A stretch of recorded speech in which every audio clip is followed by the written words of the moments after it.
And a very good evening to you. Welcome to Politics 101, our Tuesday night edition. I want to thank all of you for joining us.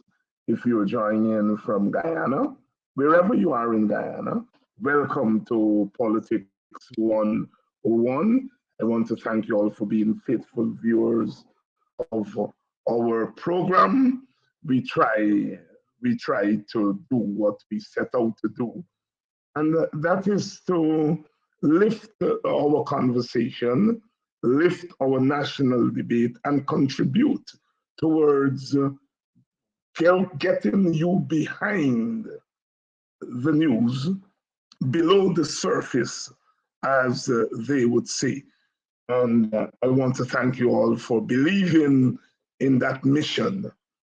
As I've said on this program over and over again, I respect the right of each presenter to decide what angle he or she would take whenever they are doing these new media programs, and that at the end of the day, one has to do what one is comfortable with doing. And I am comfortable with the angle that I bring to this mission. And I see it as a mission to take our country beyond the confines, the narrow confines of party politics and tribal politics, and to move us in a direction where we can appreciate even those with whom we disagree. And I start here tonight because last night, as you know, we did a program on Forbes Burnham. He would have been 100 years old yesterday. And I had a panel last night, many of you were on, but some people were critical of me for doing a program on Burnham. They argued that given my own history of opposition to Burnham, that I had no business hosting a program on Burnham, that he was a dictator and all the things that people have said about him. And my response at the end of the program last night was very simple, that yes, I oppose Burnham. And if I were to be presented with similar circumstances by any government, I would respond the same way. But I also recognize that time moves on and one gets further and further away from particular moments. And one brings with that distance perspectives that one could not see in the heat of the moment. It was the 70s and the 80s, and our societies in the Caribbean were sharply divided between those who held the power, the custodians of post-colonial power, who felt that that power ought to be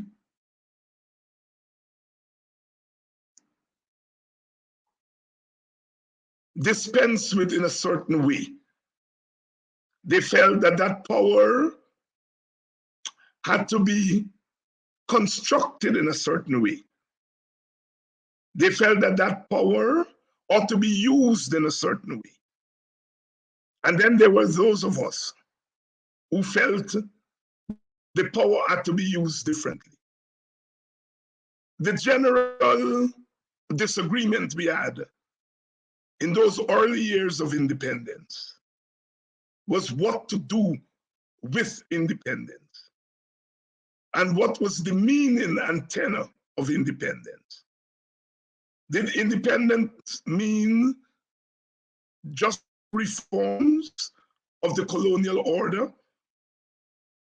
Did it mean building bridges and roads? Did it mean bringing all of the opinions in the society together for the national good? Or did it mean transforming the society away from colonial rule?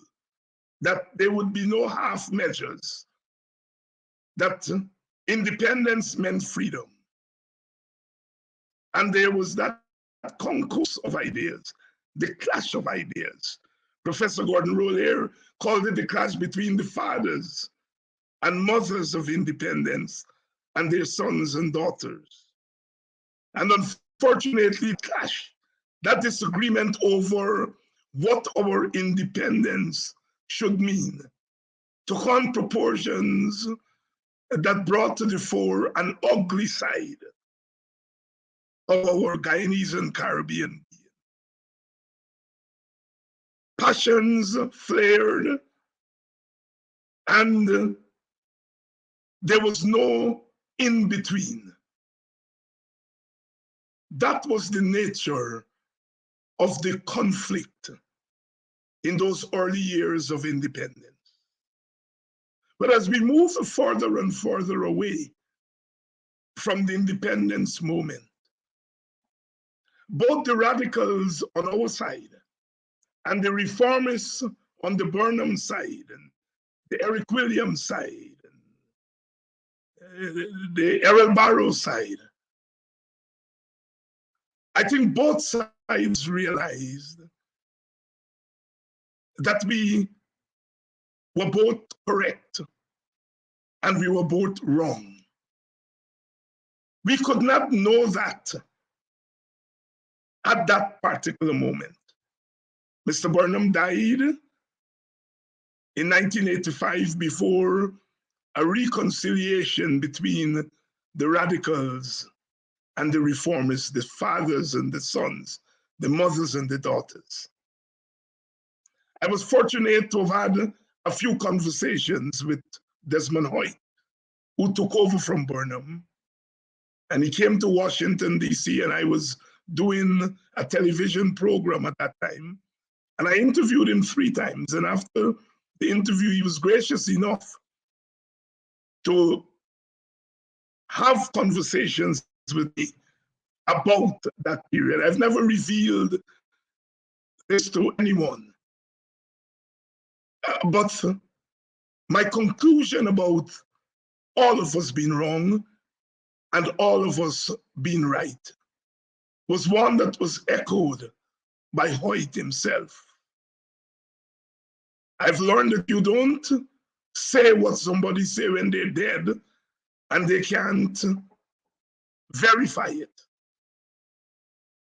The point I'm making is that if you look across our Caribbean, you look at Trinidad, Eric Williams radicalized the whole Black Power generation, but they moved against him in 1970, in the 1970 revolution in Trinidad, and almost overthrew him. He was to put them on trial, and they got off, and they continued to function in the society. Williams radicalized that generation.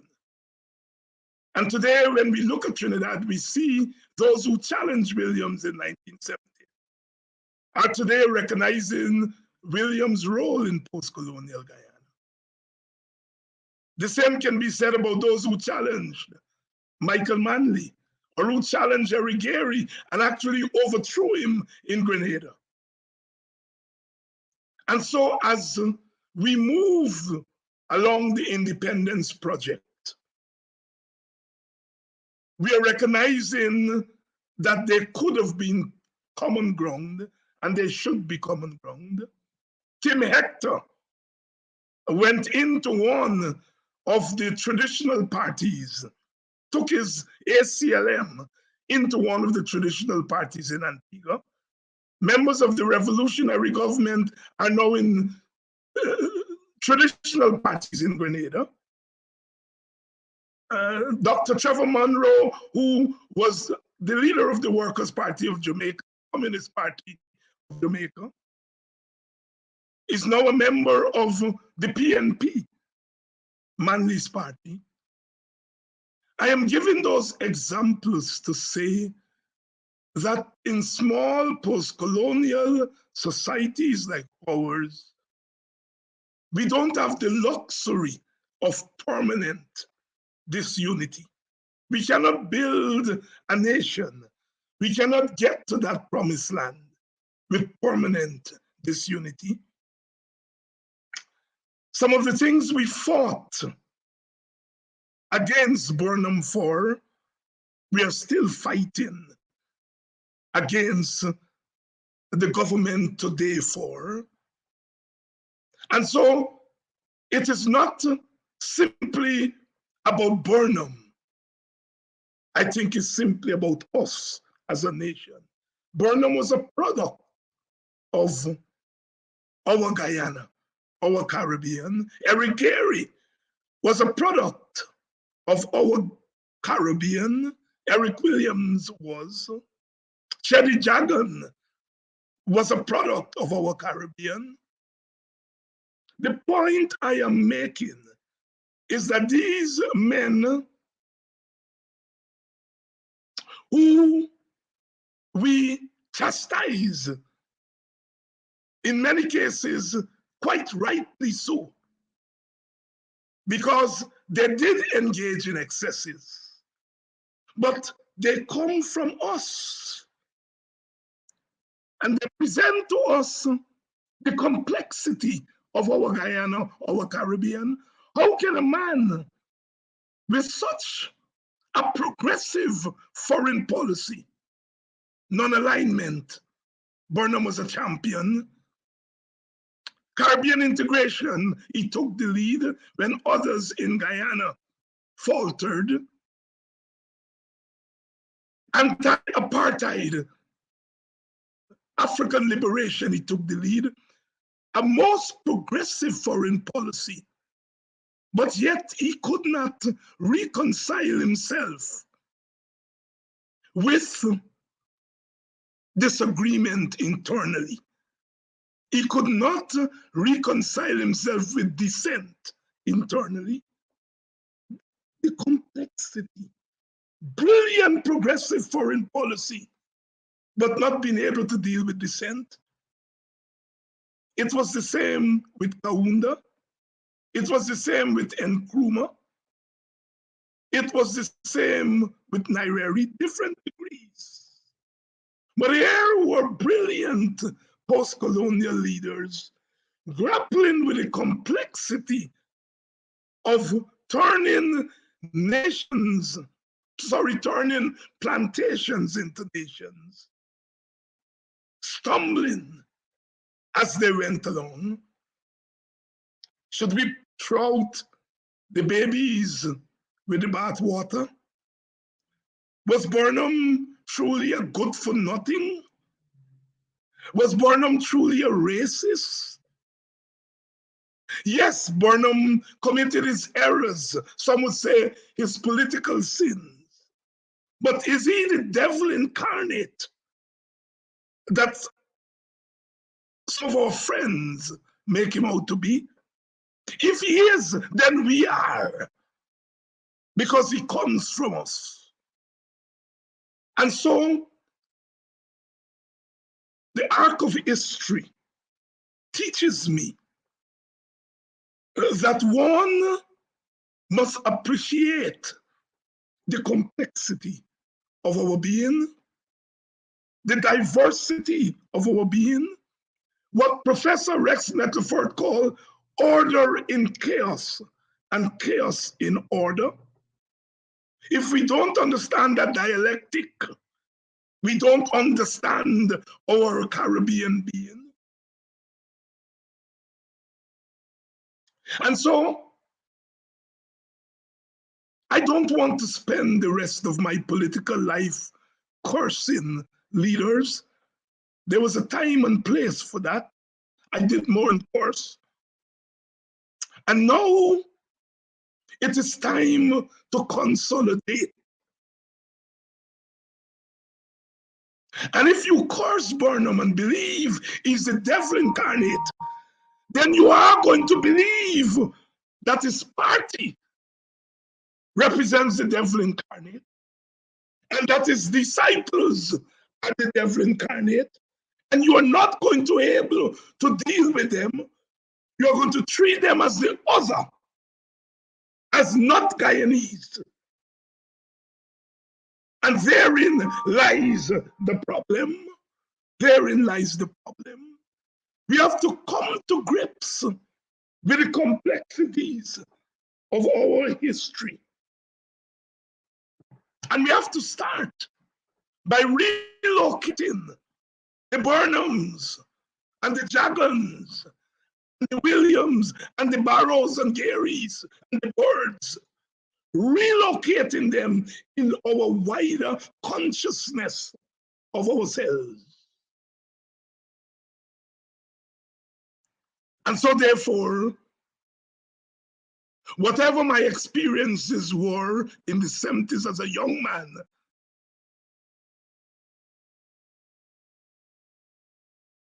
a young man who thought that there was no middle ground, because that was the nature of our politics. And today, 40 years later, 50 years later, I recognize that there has to be a meeting place of the Burnhamites and the Jaganites, the Guyanites and the Rodneyites, all of us, Guyanese. There has to be a meeting place for all of us. And it is in that spirit that I hosted the program on Burnham and will host programs on Burnham again. It is not about us and them anymore. We had our time with us and them. I think that rather than chastising me for hosting a program on Burnham, one should say, if a David Hinds give me his own history in fighting Burnham and Burnhamism, if a David Hinds can be comfortable in observing the 100th birth anniversary of Burnham and to say kind things about Burnham, then it means that our politics are maturing. That is what I think we should be saying. To see it not as Rodney turning in his grave and all that nonsense. What do you know of Rodney that only Rodney knows?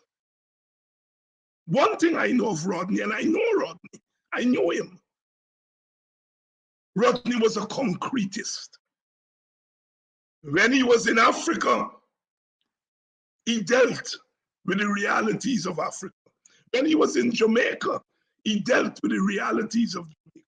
And when he was in Guyana, he dealt with the realities of Guyana. One lesson I have learned from Walter Rodney and the UC Guyana is never to become prisoner, never to become a prisoner of ideology or praxis, that we must always seek to transcend the ideology to which we subscribe. And so, happy birthday to Forbes Burnham. I wish he had lived long enough, longer, so that the détente, the reconciliation at the political level that was made between the WPA and the PNC, that it could have had his blessings.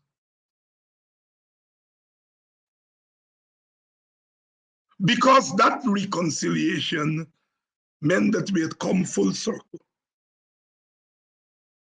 And I hope that the Jaganites and the Burnhamites, and those of us who call ourselves Rodneyites and Guyanites, can one day sit at the same table and govern our country in the interest of Guyana. We have fought our fights. Some of the fights got bitter. But if 50 years after republicanism, we are still fighting the same fights we fought 50 years ago, we are still throwing dead dogs over the fences at each other, we are still allowing zombies to govern our political vision, then we have not matured. And I would like to think that I have matured politically. The Politics 101, my little sermon before we go on, and I hope that somebody in this audience listening to me can make sense of what I say and can put it into practice. We must get beyond the borders of political parties. We can admire our leaders. I do not expect Aubrey Norton and Vincent Alexander not to show their admiration of Burnham and to talk about the great things that he did. And I hope they don't expect me not to say the same thing about Guyana or Rodney. But I hope we all can recognize that there were shortcomings on all sides, but they were flashes of hope emanating from all sides. And my generation and the generations after me have to build. We fought in the 70s bitterly against each other so that today we don't have to fight against each other. Let's put it that way. Let's put it that way.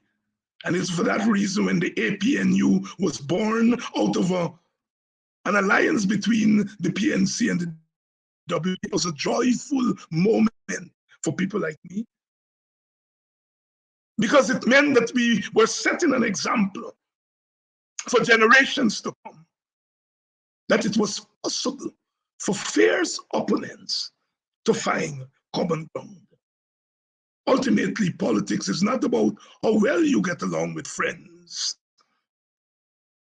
but how well you're able to work with those with whom you don't have a natural agreement. Clive Thomas made that quotation when they were launching the Third Force back in 2006, and I subscribe to that. Welcome to Politics 101. What a wonderful evening it is. A week that is pregnant with history, pregnant with the history of the 1763 revolution, Republican status, pregnant with Black history. And whether that Black is phenotypical Black, ideological Black, Blackness is broad, and that is why we talk about collective Blackness. That it just doesn't only include those of us who are phenotypically and culturally Black, but it also includes those who are politically Black. Walter Rodney, when Fidel Castro, sent troops all around the world to fight on the side of the anti-apartheid fighters who were fighting against the might of the apartheid army. And Castro sent troops to join them. Walter Rodney said that Castro was the blackest man alive, not phenotypically Black, but politically black, ideologically black. And so people sometimes want to pin you into narrow confines. I refuse to be in there. At this point in history, I find myself witnessing for Black people more than I do for other groups. But if tomorrow Black people behave badly, I will say to them, you are wrong, as I have done before. You are wrong. And so I'm not in the business of socializing Black people to do wrong. You cannot resist and fight against wrong. That's 101. My guest tonight is the one and only GHK Lall, who's here tonight to share with us his wisdom, his perspective on some of the issues we confront today. Brother Gabriel, good evening. Good evening to you. Good evening to all joining with us on this program. It's my privilege to be here to share. And thank you so much for joining us. And of course, this is the week of Republican status, 53 years since we attained Republican status. Some people think that Republicanism means little. It has had no impact on the way we see ourselves as a nation, that it was a political ploy by the leaders at the time to gain total control of the society. And so therefore there is nothing to celebrate. Do you share that view? No, I don't. It really, for me, was that last necessary step to remove the linkages to our past. And I noticed in your introduction, you spoke a lot about the past and our holding on to it. I felt it was a necessary step in 1970 for that to happen. But what I'm concerned about is that despite our Republican status, and on Republic Day, I've already have some writing circulating in a couple of media channels to share my perspectives and to give you and the audience a little preview. Have we grown? Or have we replaced the linkages? Notice I say the linkages, the bondages of before, with a new bondage. A bondage that is inextricably linked, attached to our natural resource gifts. And so Republican status, republicanism, the Cooperative Republic of Guyana, was a vital necessity then, and it didn't come a moment too soon. But I'm asking myself, what have we done with all that self-empowerment and self-determination and self-rule in our hands? And I regret to say that we could have done more. We could always do more, but we could have done much more in contextually speaking. I welcome Republican status, especially now that I've grown more into what democracy is all about. Who says it? Who say they are about it? Who say that we manifest its best ideals? Only to be, and you are over in Arizona, David. I'm here. I was there in New York and Boston and elsewhere. And we saw things in a different light. Now on the receiving end in Guyana, and you are dealing with democracy in a different, on the receiving end, and capitalist ideology in its worst manifestations. And I say that let us not sacrifice what it means to be a republic and to be living in a state of republicanism.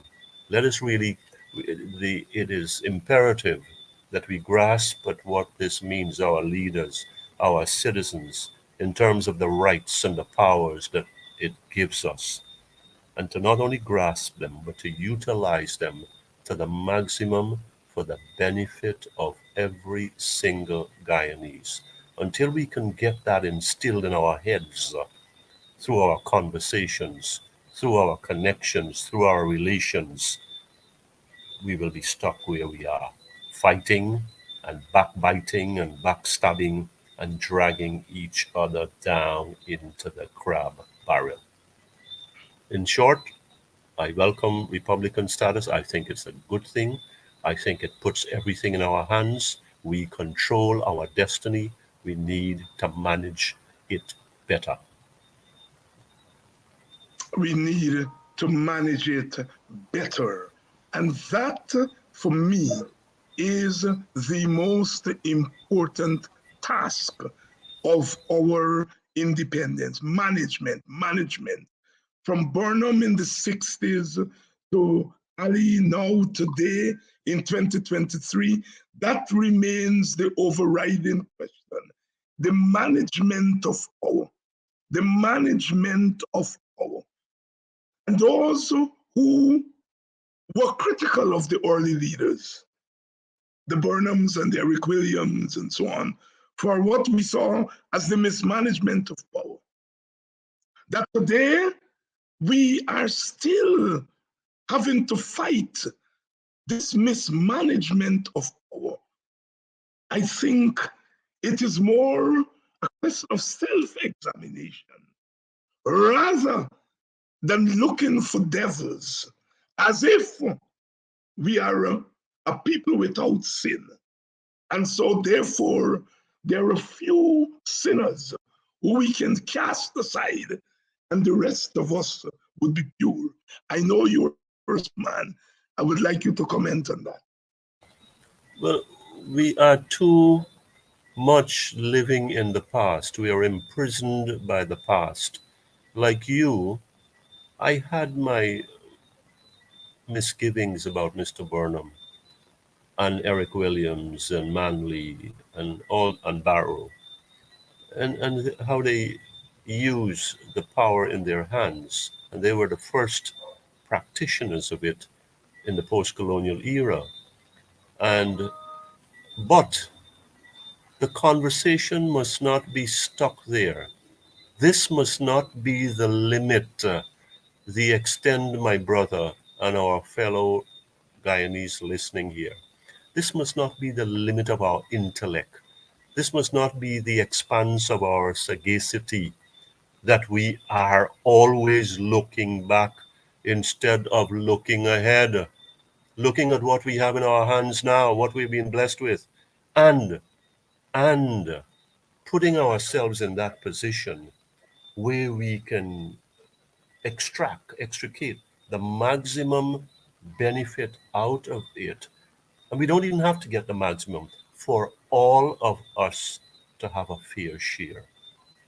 And I'm talking about a number of things here. So we have to move away from cursing at leaders. Some people don't like Burnham, the name. I think he was a good man. He has his major faults.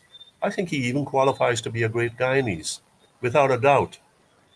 Perspective, retrospective, this is not revisionist history. Yes, he did some terrible wrongs. Cheddi Jagan is not as heroic as he's made out to be. But he was also a good and a great Guyanese, make no mistake about that. And we should not, regardless of our side of the political persuasion, of the political following, we must not demonize these men perpetually. Because when we continue to do so, then we're demonizing ourselves, aren't we?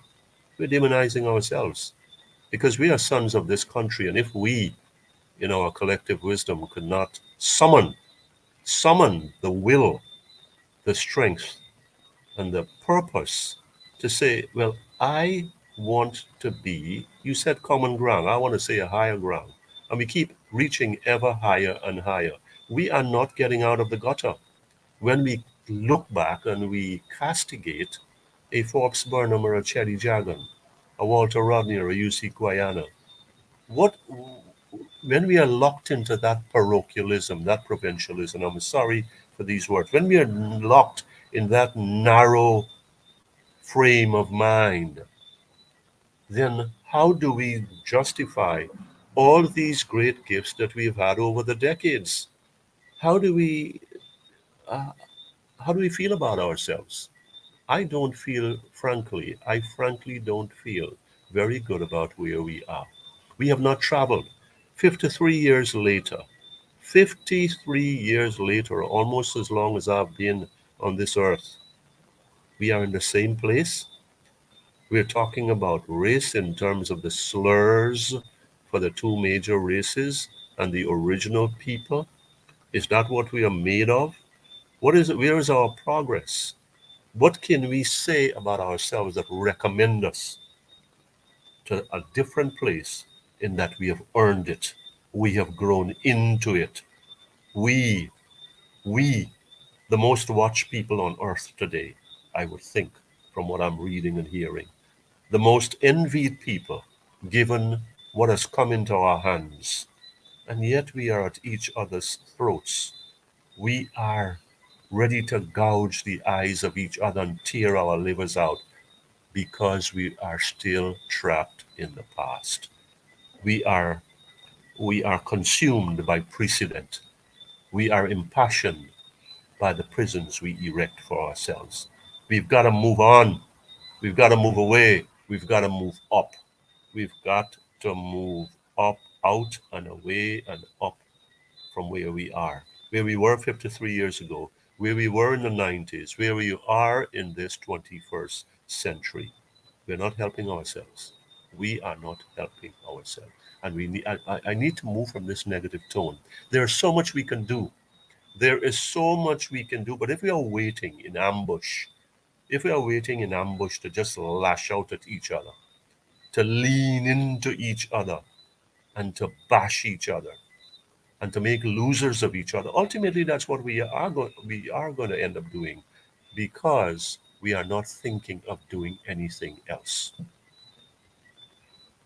GHK Lall, reflecting on our journey from Republican status in 1970, when we led the rest of the Caribbean in making that final step away from a sordid monarchy and proclaiming our independence, but reflecting on that journey.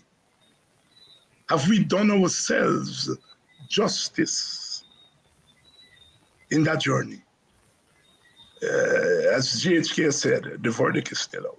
GHK, you've been grappling since the last budget. You've been grappling with the question of development and the plenty, the relative plenty that has come our way, and what is being done with it, and what could be done with it. And of course, like everything that has to do with these post-plantation outposts, it's not an easy road. It's not an easy slam dunk answer. We are discovering our complexities every day, our complexities as a nation.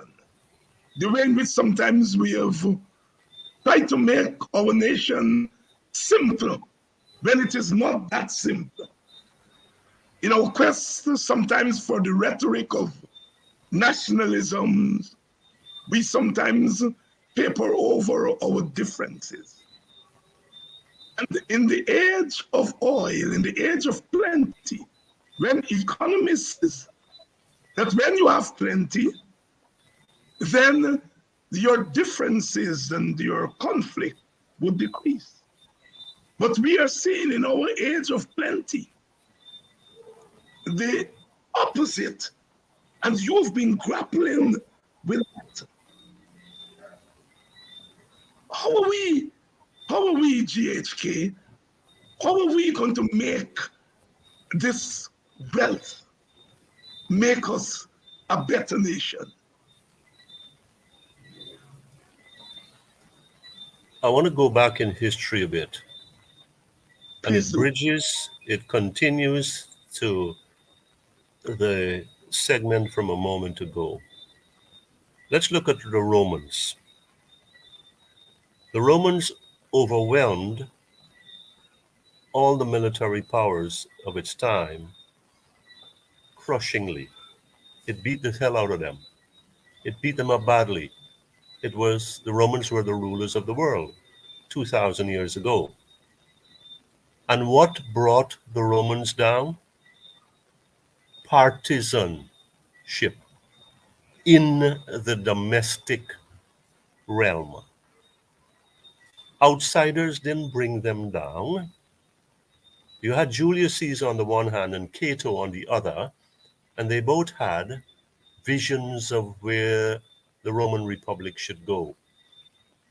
And the twain could not meet.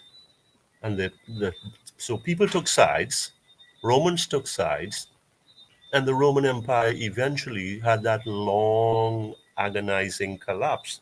It was internally driven by partisan warfare.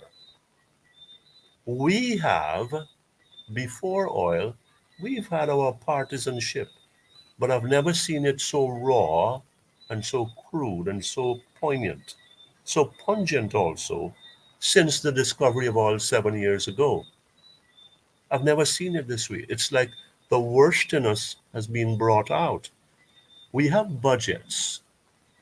The last one, 22, a record one, and 23, a record that is bigger than that one, the biggest ever.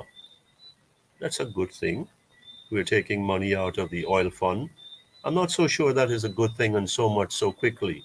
We are borrowing more money, and yet we have so many people crying out in anguish. We have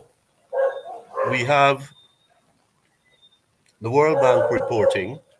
We have the IDB speaking about who is hungry and who can't afford a proper meal. We have the World Bank talking about 48% of Guyanese living on $5 and $5 a day. And we know what our minimum wage is and what our public servants are taking home, are getting. And after all of the provisions, all of the provisions in this year's budget, we still have not enough done, far from enough done for our poor in this country, our impoverished, our minimum wage workers, the army of people, of citizens in this country who just can't make ends meet, for whom survival is a daily struggle. Pensioners got $5,000. What is that? 25 US dollars a month? They've gone from 28 to 33. If this is the best we can do in a $786 billion budget, then we're not taking care of our own. The tax threshold went up by another $10,000. So in essence, you've got another $3,000, give or take, in your paycheck per month. Yes, and it has more people there. And so those above that limit are going to get a little something more in their pockets. Okay, because we care, has some more money going directly to people. These things help. Let us not dismiss what the government has done. But on a scale of 1 to 100, we are talking about a starting point and a finishing point about 15%. In other words, the government had to do multiples of what it has done in the budget for relief provisions, direct relief provisions, notwithstanding fuel subsidy, electricity subsidy, and water subsidy. I'm saying inclusive of all of that, when people go to the marketplace, they do not have the funds in their hands to buy not grapes, not Brussels sprouts, not broccoli, but to buy bora and balanji and sweet potato, things that are grown in this country. We hear, I read, and I comment almost weekly, at least for the past several weeks, in Starbuck News on its series called "The Impact of the High Cost of Living," and it's been dreadful. It's been dreadful. And today, I think it's today or yesterday, what I wrote is that we have all these people crying out and suffering. We have Starbuck News reporting, and what we have is our leaders averting their gaze. They don't want to hear it. They don't want to see it. They don't want to know about it, or they pretend not to know about it. But how can they not know about what is going on when we have all this money being spent on the opposite direction on infrastructure? A good thing. Roads and bridges and wells and ports and what have you are all good things. But understand this, the skew is too much. The skew is too much. When we have such a minuscule percentage of our budget earmarked, identified, and set aside for assisting those who are most in need, and so much more for the non-human segments, the building up for tomorrow. Yes, yes, yes. I applaud the government for that. But I have to haul it over the coals and say, why in this time of oil, when you're taking money from the fund, when you have record budgets, when you're borrowing by the billions, why is it my president, my minister of finance, the budget team, well, I mean, they're secondary to the process. Why couldn't there be much more of a heart and much more of thinking in terms of what we can do for our people first? That we have to balance the development priorities, which is an umbrella. The national development priorities, as stated by the Honorable Minister of Finance a couple of years ago, national development priorities, that's oil money. I mean, national development priorities camouflages a lot of good things, but it also provides the umbrella for a lot of other things, things that fall under the categories of skullduggeries and shenanigans. And nobody in this country needs introduction to that where our politicians are concerned, regardless of whether it's the PPP or the PNC or whatever C it may be. Everybody wants their share and they usually take their share, regardless what is said. Now, we have to balance building versus building our people up. We are certainly building. We are certainly building, but we are not building our people to get off the ground, to get out of the poverty gutter. We are not building our people. We are building, but we are not building our people to get out of the gutter. Quite profound. Good evening to those of you who have joined us on this evening's edition of Politics 101. GHK Lall is here, and you did ask about Dr. Jeffrey. Dr. Jeffrey has taken a little break. He's a former professor, and every now and again, we professors go on what we call sabbatical, right? So he has taken a little sabbatical. He will be, he certainly will be back shortly. So he has not left the program. He's just taken a little sabbatical, and thanks for those of you who recognize when thing not regular, you do recognize that. Dr. Jeffrey is going to be back with GHK Lall in the customary position. GHK Lall is doubling for himself and Dr. Jeffrey. But Dr. Jeffrey will be back. Good evening to all of you. And Mashramani is coming in a couple of days. Happy Mashramani. So you Guyanese, if you're in Trinidad, well, yesterday was Mass, and today, Tuesday. Do they have Carnival Tuesday? I think so. I know Carnival Monday, and there may be Carnival Tuesday. It was good to see young O'Connor, 20 years old, winning the Calypso Crown in Trinidad and Tobago. I mean, Sparrow won the crown in 1956. He was 21 years old at that time. And I think that remained the record until this young man, 20 years old, his father is Dwayne O'Connor. Dwayne O'Connor who won the crown, I think 6 years ago, 7 years ago, with his son, 20-year-old young man, winning the Calypso crown in Trinidad and Tobago, taking the record away from Slinger Francisco, the mighty Sparrow, who won in 1956 with Jean and Dinah, Rosita and Tina. He was 21 old. The mighty Sparrow is alive. He is, of course, going to be 88 years old this year, and he still makes some appearances, although he's not mobile as he used to be. But I'm trying to get some information on what's happening with our Mashramani competition in Guyana.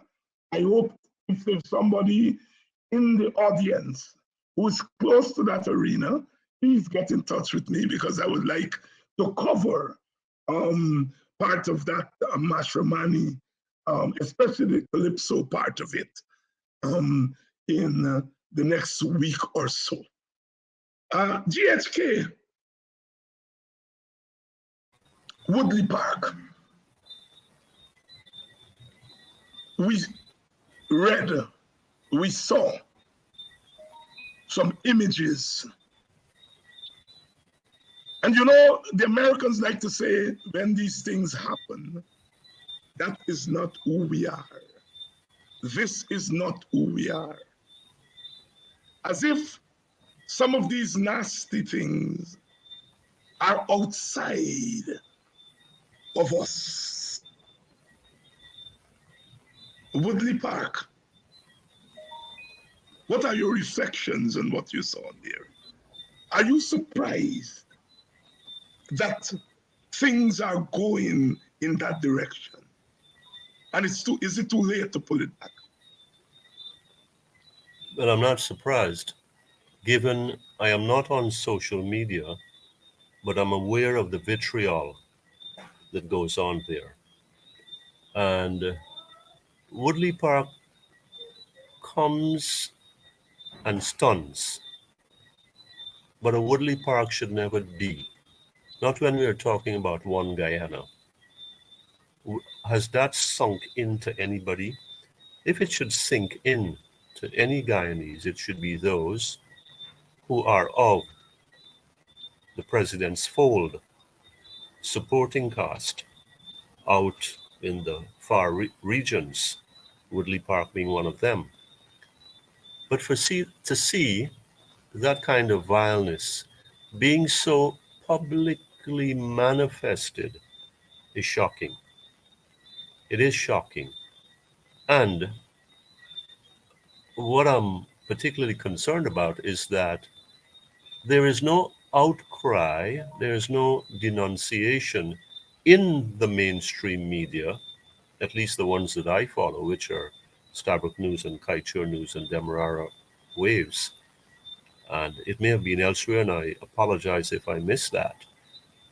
But there's no expression of consternation as to this should not be. It is not coming from the government side. Of course, it involves their people on the surface of it, people with wood, with racial slurs. How can that be condoned? How has that struck us dumb? How is it that we have nothing to say now? If the roles were reversed, oh my God, I can only begin to anticipate what would have been the reactions. There would have been no space for me in the papers to say a word or two about anything, the budget, about crime, about leadership or governance. Because the media, the mainstream independent media would have been saturated by expressions of outrage. Where is the outrage, the broad-based outrage on Woodley Park? Where is the police? The Minister of Education has promised, has come right out, and we commend her for that, has come right out and said a full investigation will take place. And I commit to, I'm using my words here, and I commit to sharing the findings at the earliest opportunity. Good, sounds nice, but I think we've heard this before from different corners of the government. So I'm going to take that under advisement for the time being. What I'd like to put before our listeners, our viewership, is that I understand that there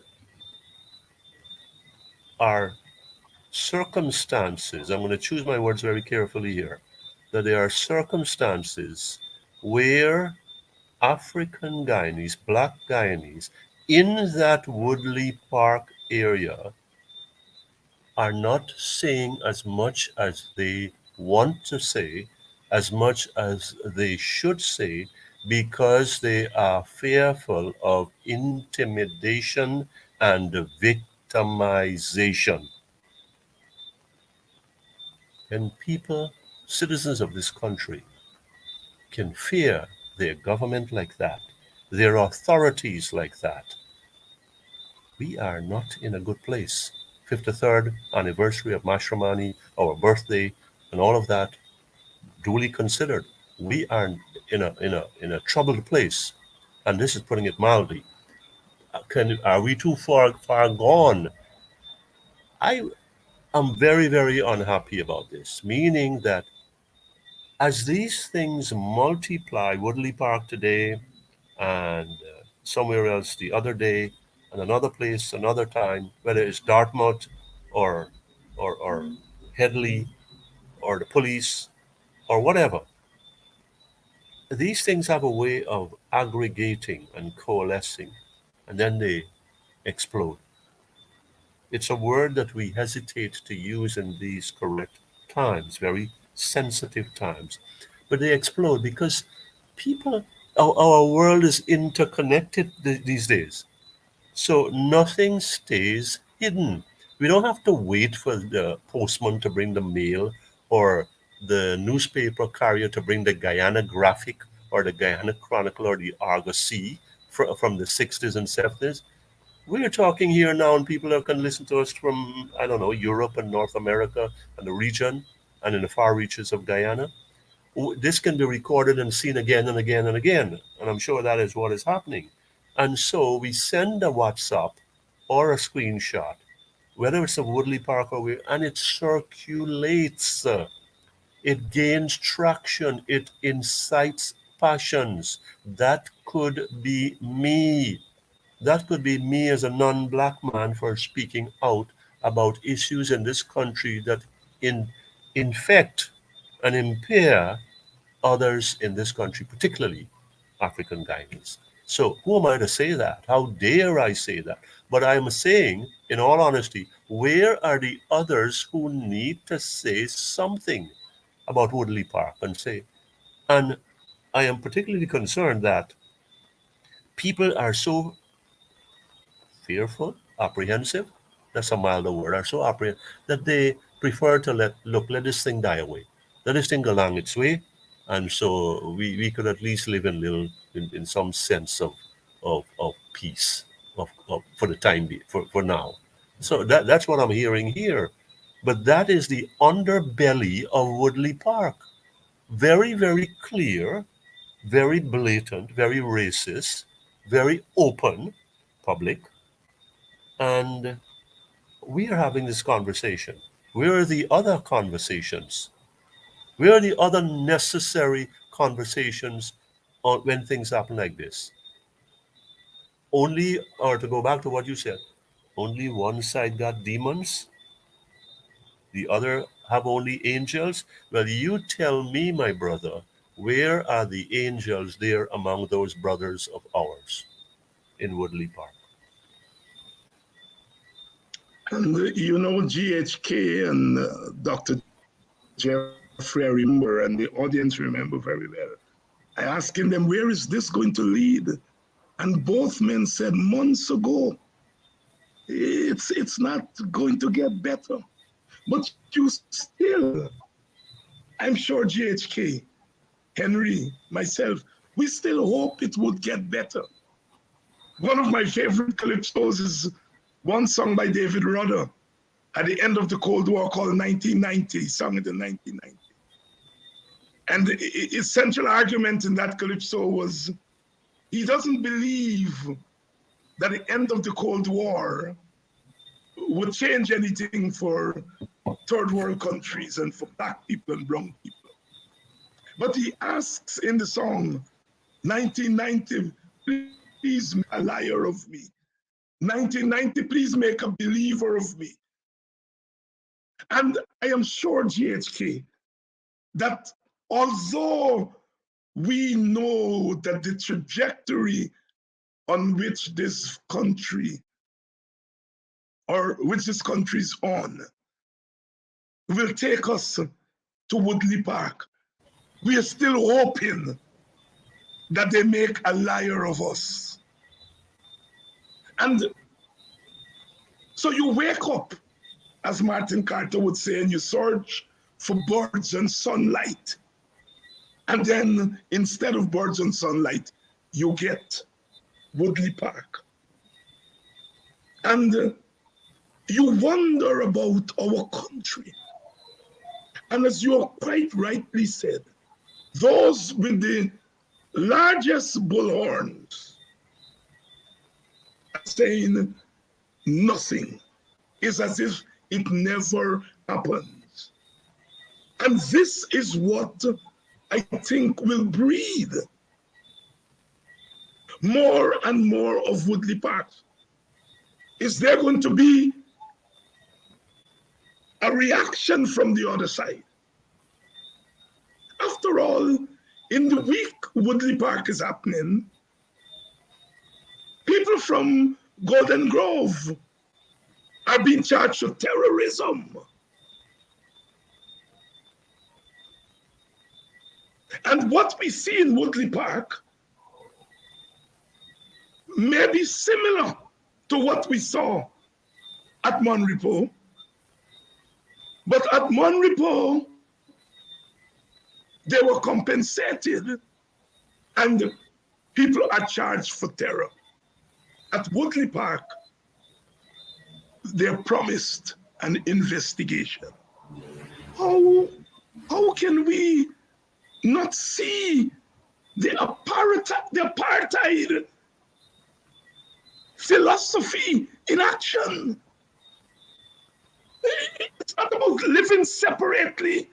It's about separate treatment, separate justice, separate meanings. GHK Lall, please make a liar of me. Well, if we give up hope, then we have nothing. If we give up hope and descend into a state of hopelessness, Woodley Park, one or more, and you hope that there is never any more, then we have nothing. When we live in hopelessness, that's a terrible evil. And I think I may have said that here before. Now, those with the biggest bullhorns suddenly have no horns. Everybody who had horns on their heads, the devil incarnate, when that is on the other foot, we're not hearing about that. Yes, we do have a system. We have two systems of justice, two countries, two reactions, two treatments, two resolutions, two and two and two, on and on and on. Yes, we charge people for terrorism. How does that equate to what it's doing? When the police set up roadblocks or an intervention point beyond the Monrepo market and were slow to act. How do we charge people with terrorism? And certainly what was done is not being condoned here. I don't think by you or by me, never will be. We must call out our own when wrongs happen. But how do we charge them with terrorism when we have a leading political figure in this country says to us, if you want, you've got to come to me and deal with me in my place, on my terms, in my time, in my way. Isn't that taking the patrimony of the people, budgeted or otherwise, slush funds or otherwise, and inflicting terror upon them to subjugate them to your will? Isn't that a form of intimidation? Isn't that a form of menace? Isn't that a form of leadership terror? You come to me and you deal with me, and I will deal with you when I'm ready for you. You don't do that to your friends. You do that to not even adversaries. You deal with that, you deal like that with enemies. And you are talking to me about one Guyana. One Guyana in that way, with that standard of that level of charges meted out, then all of us are terrorists. We are terrorists. We are media terrorists. We are print media terrorists. We are whatever this is called, electronic media terrorists, because we are saying that which is not found satisfying or acceptable. Because unless you toe the line and follow the line, then you are an enemy. You are being made. You are made into one, right? This has all the hallmarks of the totalitarianism of China and North Korea and the old Russia, and maybe even today now. Unless, and Dr. Jeffrey likes to say this, there is total control and total domination, then there is no satisfaction in the ranks of the ruling PPP government. Now, you you have this imbalance, and imbalance is a charitable word. You have this double standard. You have this double dealing. You deal one way with your people, you cover up and you delay and you stonewall, and you have that masquerade of between the police and the OPR and the DPP's office, and back and forth, and the investigations are continuing, and the police are investigating. And in this instance here, you slap them, you go after them with that kind of energy, commendable energy, and then you, lo and behold, terrorists terrorists. And everybody applauds. Everybody applauds, right? So I mean, have we sunk so low? Again, I go back 53 years later. Where have we progressed? Where have we progressed from the heaving, roiling 1970s, from February 23rd, 1970 to today? Today we're in a better place. Today we have more money. Today we have more wisdom. Today we're supposed to have the invaluable, the priceless treasure of experience, having walked that road, having lived in that darkness, that we now can say, well, we don't want to go back there and we don't want to deal with that anymore.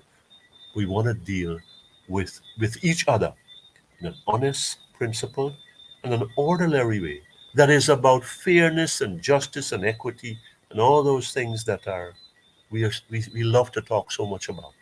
Let us live them. Let us make a start living them, and then we can perhaps get some traction, leading to some momentum. As Ian says here, amen and amen. Preach it, Mr. Lall. God bless Mr. Lall. I love this thing on the screen in which this person is asking who in Woodley Park got robbed and their property destroyed. This person doesn't see attempt on people's lives. Well, you've got people, adults with wood, more than once, promising to come back, and you're talking about a child. Again, I say, in response to anybody, reverse the roles, reverse the colors, reverse the victims, and that question, I am convinced, will never be tabled. Will never be tabled. But what's going to be tabled is, you see how they're warish. You see how they're low, that even the pick-me them, they got for butter. But now we be hearing about who get robbed and who property and whatever. Okay? I would like to see some compassion extended, not by the headmistress, by the Minister of Education or some high-ranking team from the Ministry of Education. Say, we are concerned about what is happening here, what happened here, so that is why we are here. I'm yet to wait, but GHK we are Lall, waiting on an investigation. GHK Lall, they're speaking on that atrocity that occurred in Woodley Park. And even for those of us who've lived long enough and we think we've seen it all, we are shocked. We are shocked. And it's not a one-time thing. You go right back in this season, right back to Orrin Boston, come right through Peter Headley, Quindon Bacchus. In election month, election week in 2020, school children were stoned. Police women were beaten, police were chased. Was anybody charged with terrorism? Roads were burnt. Vehicles were damaged. Was anyone charged with terrorism? This is not an equal place, and this is not a place of equality before the law, as Brother Coffey has said. It's a fundamental right. Fundamental right. Many of them said, David, why you always concentrating on race? My goodness, how can I look at what happened at Woodley Park? And I know what happened at other places when there were protests by other groups. How can I look at men being charged for terrorism? Terrorism is a stigma in today's world. A stigma. A terrorist is a stigma for life. How can I look at those things and come on this program and talk about neoliberalism? How can we look GHK, how can we look at what happened in Bath Settlement, where a policewoman, as you rightly said, was injured, and a police officer was almost killed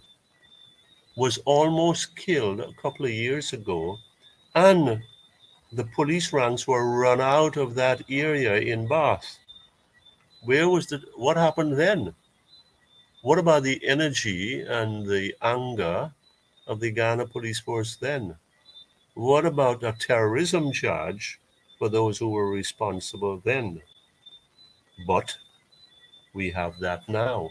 So, I mean, we can continue like this, but I think it has to stop when we say to each other very quietly, well, what happened then and what is happening here? And how do you tell me that we can ever make a move to one of something for this country when we have this kind of disparity, glaring disparity that instills in us that things are not as they are said or as they should be? GHK, is there anything that you wanted to say that I've not asked? Now is your chance. I'm sorry I missed the last piece. No, I'm saying, is there anything that you wanted to comment on that I've not? Please do so. Oh, no, there were some other, I know it's late in the day here, but there were some other areas that we wanted to talk about. Do we have time to talk about them, or should I just... Yes, go right ahead. No, go right ahead. You can choose one of them. Yeah. Yes, well, I wanted to talk, and I think I'll be able to cover them in the next several minutes very, very rapidly. We've had protests. We've had protests in Sri Lanka almost a year ago that were mass protests, and incidentally, a Roman Catholic archbishop was very, very prominent in backing those protests, and we know what happened there. And we'll come back to why that happened there. And then there are protests in Great Britain: bus drivers, train drivers, nurses, ambulance drivers, among others. Hasn't happened in years. There is a connecting thread there. And then we had protests last week in Suriname. Parliament was stormed, and regrettably, most regrettably, the protests descended into looting of businesses. When that occurs, it takes away from the validity of legitimate protests and protesters. Let's not make any, when we fall right into the traps, whoever we are, Surinamese or Sri Lankans or whomever. The English are showing us how to do this. The English and I think the Scots and the whomever else in Great Britain. Now, there is a common thread that connects those protests. Last week, that started in Britain before, in Suriname, that started in Britain before, and from last year in Sri Lanka, in a word, a hyphenated word: cost of living. Cost of living in Sri Lanka, fuels and fertilizers and pressures in Great Britain, soaring inflation, which means cost of living. In Suriname, the same thing. People are fighting for survival. Suriname has oil. Sri Lanka has a lot of debt, political mismanagement.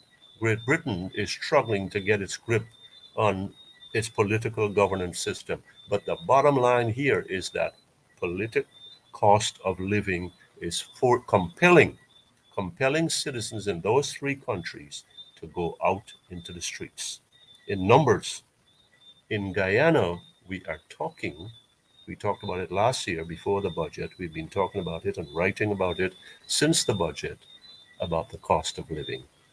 The government says we are fearful of inflation, accelerated inflation.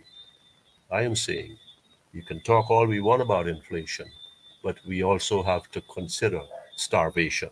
And that's what is happening there, right? Cost of living sooner or later is going to leave Guyanese so empty-handed, so empty-stomached, that they're going to have no choice but to say relief, or we are going to resist. That's one. The next thing I understand that I think we wanted to talk about was that the Commissioner of Police, the acting commissioner, and we spoke about this before, where the Honorable Minister of Home Affairs, Mr. Ben, expressed tremendous confidence in the acting commissioner Hicken. Now, I noticed that the opposition leader, Mr. Norton, has come out and say, well, we aren't so sure about that. As a matter of fact, we are adamant that we are going to be against that, any such move. So I'm waiting to see how the president is going to react in terms of his consultations and his maneuvers. Here is where I'm going with this. With due respect to Acting Commissioner Hicken, he is a divisive figure.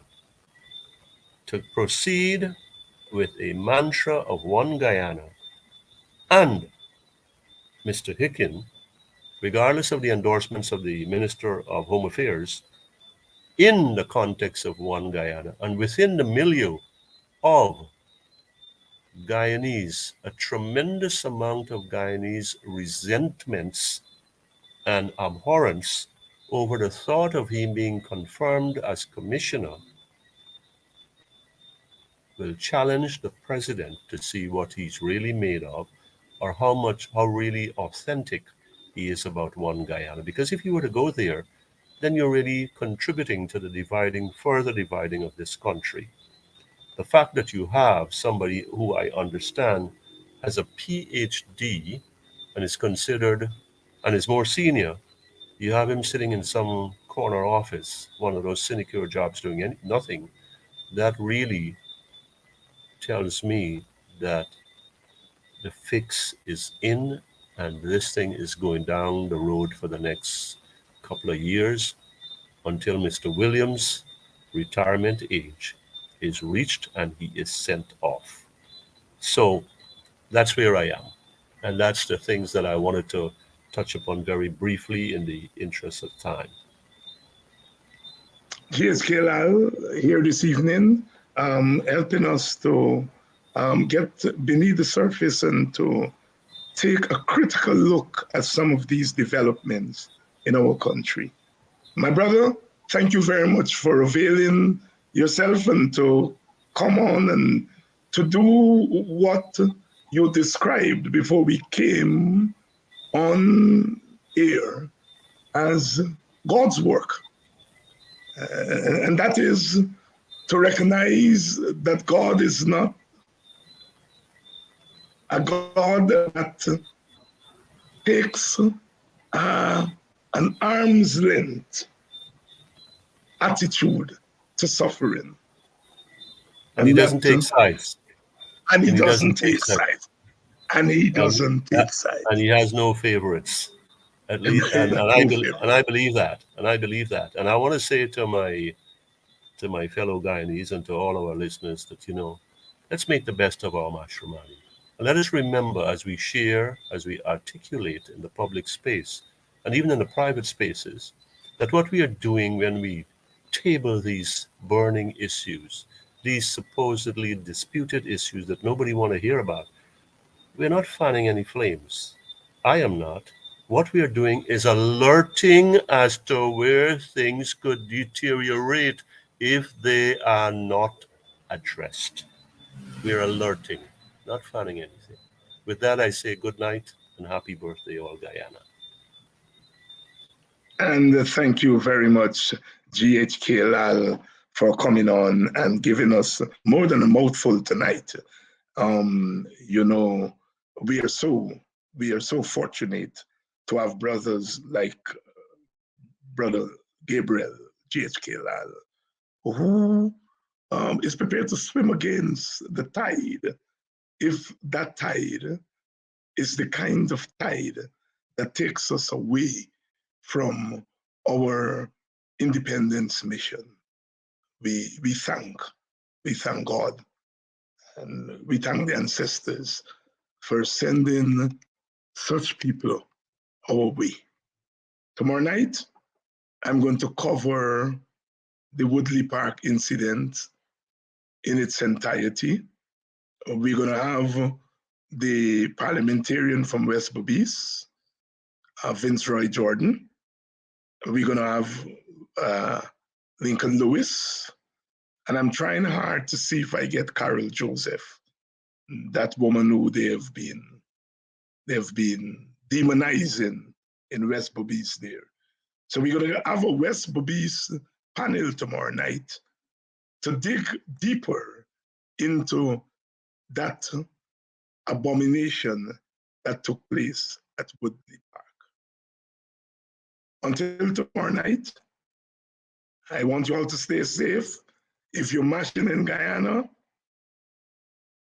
take one for me.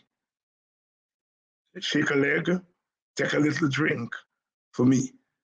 And I understand, I think Ian informed us that young Bill Rogers won the Mashramani Calypso Monarchy in Guyana.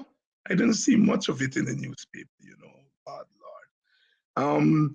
But I will try to get in touch with young Bill Rogers and try to get him onto Politics 101. If anybody in the audience knows him, please tell him to make contact with Dr. Hines, that I'm looking for him. I want him on Politics 101 so that we can deal with some culture. Young Bill Rogers, the son of the iconic Bill Rogers, the Bushman. The man sing a song with 42,000 bush. I understand that song was very popular even in New York back when he sang it eons and eons ago. Congratulations to young Bill Rogers. And if anybody in the audience knows him, tell him I'm looking for him. I will try to make contact with him to bring him on Politics 101 tomorrow night. Tomorrow night, we're digging deeper into Woodley Park. I'm going to have the West Bobis team here tomorrow night. Tomorrow night. And I think on Thursday night we're going to be talking about Republicanism with an all-star team. And then, of course, on Friday night, it's Black Lives Matters. Black Lives Matter. Black Matters. Good night, and see you all tomorrow night.